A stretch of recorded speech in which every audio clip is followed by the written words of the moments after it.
Olá, discípulos do Senhor Deus. Nós estamos na segunda parte da série Batismo. Você pode acompanhar aqui no canal os outros vídeos.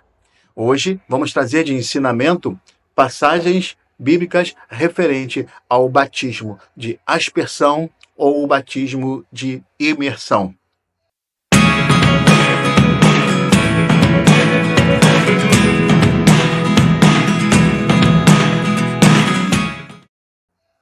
Quero começar o nosso vídeo definindo o que é batismo conforme a Sagrada Escritura. O texto bíblico no livro de Romanos, capítulo 6, verso 4.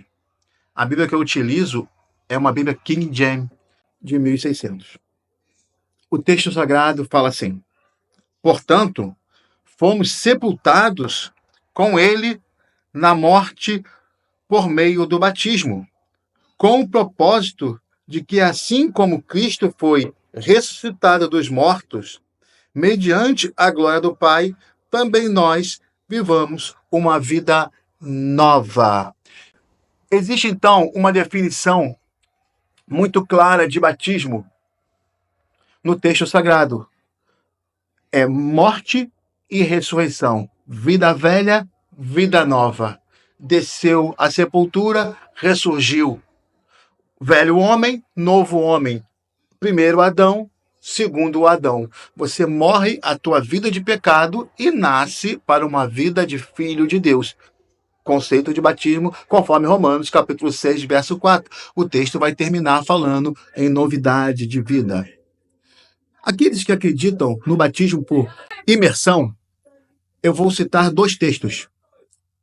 Claro, existem muitos outros, porém, esses dois textos são significativos. Mateus, capítulo 3, verso 16. A palavra do Eterno diz assim: assim que Jesus foi batizado na água, e eis que se abriram os céus, e viu o Espírito de Deus derramando sobre ele conforme pomba, forma corpórea de uma pomba, conforme a tradução da Bíblia que você utilizar. O texto é claro: Jesus, quando saiu das águas, dá a entender então que houve uma imersão. E quando ele saiu, o Espírito Santo então veio sobre Jesus. Ok? Jesus foi batizado no Jordão por João Batista. Tudo bem? Bom, Atos, capítulo 8, verso 38, 39. Mandou parar a carruagem e desceram ambos a água. Olha bem o texto, confira na sua Bíblia. Tanto Felipe quanto o eunuco, e o batizou. E quando saíram da água, o Espírito do Senhor arrebatou Felipe. É a passagem em que Felipe está pregando o evangelho para o eunuco, está anunciando Jesus Cristo para o eunuco. Eunuco crer na palavra, eunuco crer que Jesus é o Salvador, o Senhor. Então ele vê a água e pede a Felipe: o que te impede de sermos batizados, de eu ser batizado? Então, eles descem a água, e quando sai da água, o Espírito Santo vem sobre o eunuco, e o Espírito arrebata Felipe daquele local. Ok? Dois textos que dão a entender que o batismo era por imersão. E o batismo por aspersão? Vou trazer também dois textos. Vou trazer um do Antigo Testamento, o livro de Ezequiel, capítulo 36, verso 25. Ezequiel 36, verso 25.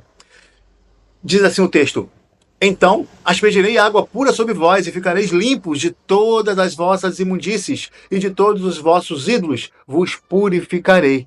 Ora, se trazermos para a questão do batismo, está aspergindo a água para que ele seja purificado, para que ele seja limpo do pecado e tenha uma vida nova.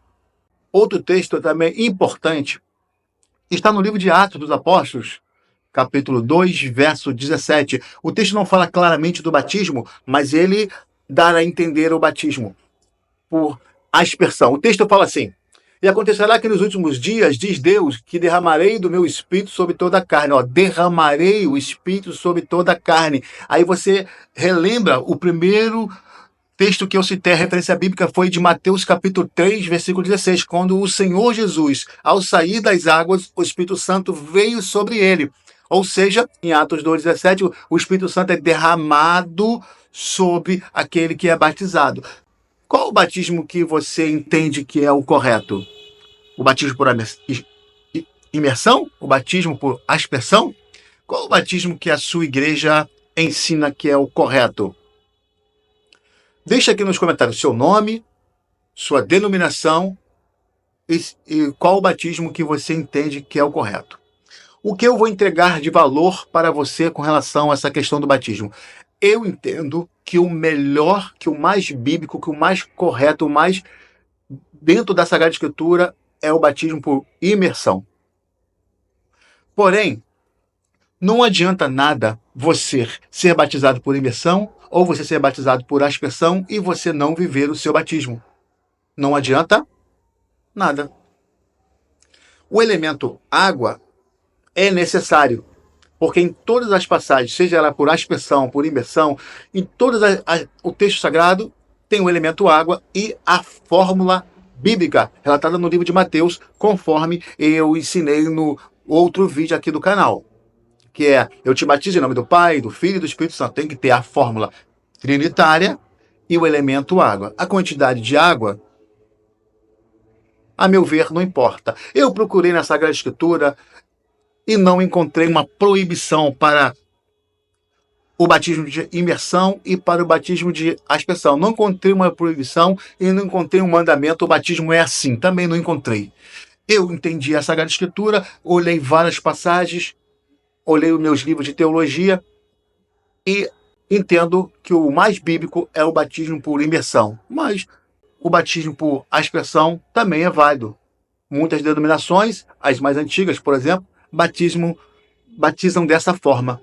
Bom, o texto mais importante que eu citei aqui, tanto de referência bíblica, não é o batismo por imersão, nem o batismo por aspersão, porque ambos têm o elemento água e ambos declaram que o Espírito Santo vem sobre aqueles que foram batizados e apaga o pecado e dá uma vida nova. Claro, existe a discussão: batismo de adulto e batismo de criança. Isto será o assunto para o outro vídeo aqui do canal. Quero concluir dizendo então o livro de Romanos. Esse foi o principal texto que eu citei. Romanos, capítulo 6, verso 4. O texto é claro que fomos sepultados pelo batismo, com a morte semelhante. O batismo nos sepulta com a morte semelhante à morte de Cristo. E ressuscitamos, então, para uma vida nova, conforme Cristo ressuscitou. Viver em novidade de vida, viver uma nova vida. Ou seja, viver na condição de filho de Deus. Viver como filho de Deus. Então, se você foi batizado de um, foi batizado de outro, mas não vive o seu batismo, não adiantou de nada. Se você foi batizado de um, foi batizado de outro, e busca viver o seu batismo, busca viver em novidade de vida, conforme ensina o texto sagrado, eu acredito que o Espírito Santo foi derramado sobre você. Então não importa se é aspersão ou imersão. O que importa é que o Espírito Santo venha sobre você e você viva na unção desse Espírito Santo. Deixe seus comentários sobre esse assunto, que muitas igrejas tratam como polêmico. Tetelestai.